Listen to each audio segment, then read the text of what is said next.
নমস্কার বন্ধুরা, আমি আপনাদের প্রিয় গল্পকার। আজ আপনাদের জন্য এক নাম প্রকাশে অনিচ্ছুক এক ফলোয়ারের পাঠানো একটি চিঠি থেকে অনুপ্রাণিত হয়ে এক গভীর আবেগী এবং রোমাঞ্চকর গল্প শোনাব।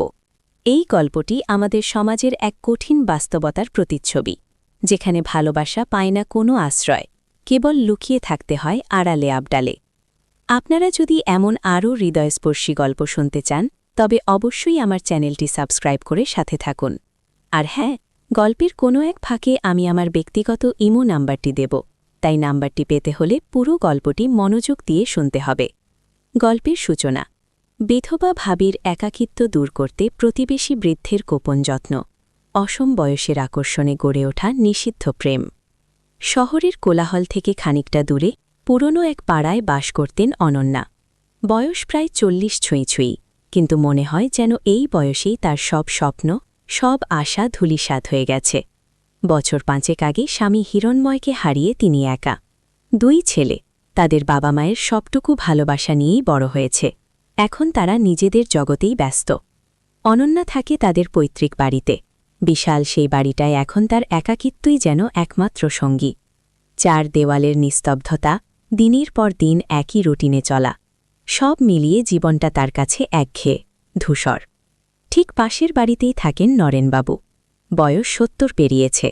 বেশ সম্ভ্রান্ত পরিবারের মানুষ, এককালে বড় সরকারি চাকরি করতেন। স্ত্রী গত হয়েছেন অনেক বছর হল। তারও ছেলে মেয়ে সব বিদেশে। একারই থাকেন তিনি, তবে তার জীবনও বড় একাকী। অনন্যার সাথে তার পরিচয় বেশ কিছুদিন ধরে। প্রথমে কেবল সৌজন্যমূলক কথাবার্তা, মাঝে মাঝে দুজনের বাড়ির অনুষ্ঠানে যাতায়াত। কিন্তু ধীরে ধীরে নরেনবাবু অনন্যার একাকিত্বের কথা জানতে পারেন। তার নিঃসঙ্গতা, তার ভেতরের চাপা কষ্ট, এসব কিছু যেন নরেনবাবুর মনে এক অন্যরকম আলোড়ন সৃষ্টি করে। একদিন দুপুর বেলায় অনন্যা বারান্দায় বসেছিল। মাথার ওপর গনগনে সূর্য, আর তার মনে তখন কেবলে বিষাদের কালো মেঘ। এমন সময় নরেনবাবু এলেন, হাতে এক বাটি তাজা গরম পায়েস। কি গো অনন্যা, একা একা বসে কি করছ? একটু পায়েস বানিয়েছিলাম, ভাবলাম তোমার সাথে ভাগ করে নি। নরেনবাবুর শান্ত সৌম্য কণ্ঠস্বর অনন্যার কানে ভেসে এল। অনন্যা চমকে তাকাল। নরেনবাবুকে দেখেই তার মনটা একটু হালকা হল। আসুন কাকু, বসুন। নরেনবাবু বারান্দায় এসে বসলেন। আজকাল তোমাকে খুব দেখি একা একা, মন খারাপ? অনন্যার চোখ জলে ভরে এল। সে কিছু বলতে পারল না, কেবল মাথা নাড়ল। নরেনবাবু তার কাঁধে হাত রাখলেন। সেই স্পর্শে এক অদ্ভুত উষ্ণতা ছিল, যা অনন্যার শীতল জীবনে এক নতুন অনুভূতির জন্ম দিল। ভেবো না, আমি আছি। নরেনবাবুর এই কথাগুলো যেন এক জাদু মন্ত্রের মতো কাজ করল। অনন্যা বুঝতে পারল, এই মানুষটি তার একাকিত্বের সঙ্গী হতে চাইছে। সেই থেকে শুরু হল তাদের গোপন যত্ন। নরেনবাবু প্রায়ই অনন্যার জন্য কিছু না কিছু নিয়ে আসতেন। কখনো তাজা ফল, কখনো হোমমেড ঝালমুড়ি, কখনো বা নিজের হাতে বানানো কেক। অনন্যাও চেষ্টা করত তার খেয়াল রাখতে। তার শরীর খারাপ হলে নরেনবাবু নিজে এসে দেখে যেতেন, মাথায় জলপটি করে দিতেন। তার এই নিঃস্বার্থ যত্ন অনন্যার মনে এক গভীর দাগ কাটল। কিন্তু এই যত্ন কেবলই বন্ধুত্বের ছিল না। নরেনবাবুর চোখে অনন্যা কেবলই একজন প্রতিবেশী ছিলেন না, ছিলেন একজন সুন্দরী, দুঃখী নারী। তার কোমল মুখের দিকে তাকালে, তার কথা শুনলে নরেনবাবুর বুকের ভেতরটা কেমন যেন করে উঠত। বয়সের ব্যবধান তখন আর কোনো বাধা ছিল না।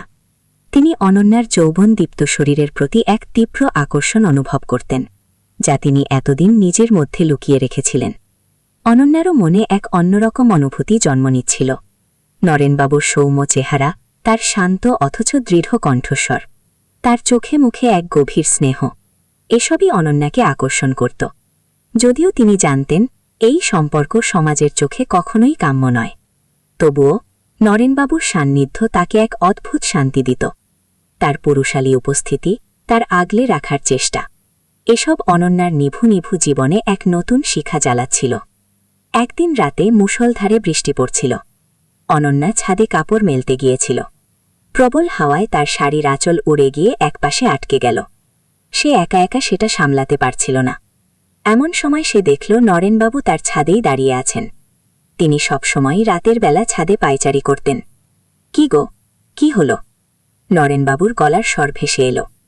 অনন্যা অপ্রস্তুত হয়ে গেল। না, কিছু না, এই আঁচলটা। নরেনবাবু দ্রুত হেঁটে অনন্যার কাছে এলেন। তার মুখের ওপর বৃষ্টির জল, চুলের মধ্যেও দু একটা ফোঁটা। অনন্যার মনে হল এই বৃষ্টির মধ্যেই এক অন্যরকম রূপালী মূর্তি দাঁড়িয়ে আছে। নরেনবাবু অনন্যার কাছে এসে তার আঁচলটা ঠিক করে দিলেন। তার হাত অনন্যার হাতের ওপর এসে পড়ল। সেই স্পর্শে কি এক বিদ্যুতের ঝলক। অনন্যা চমকে উঠল, কিন্তু হাত সরাল না। নরেনবাবুর হাতের স্পর্শে এক অদ্ভুত উষ্ণতা, এক নির্ভরতা। বৃষ্টিতে ভিজে যেও না, ঠান্ডা লেগে যাবে। নরেনবাবুর কণ্ঠস্বর একটু কাঁপছে।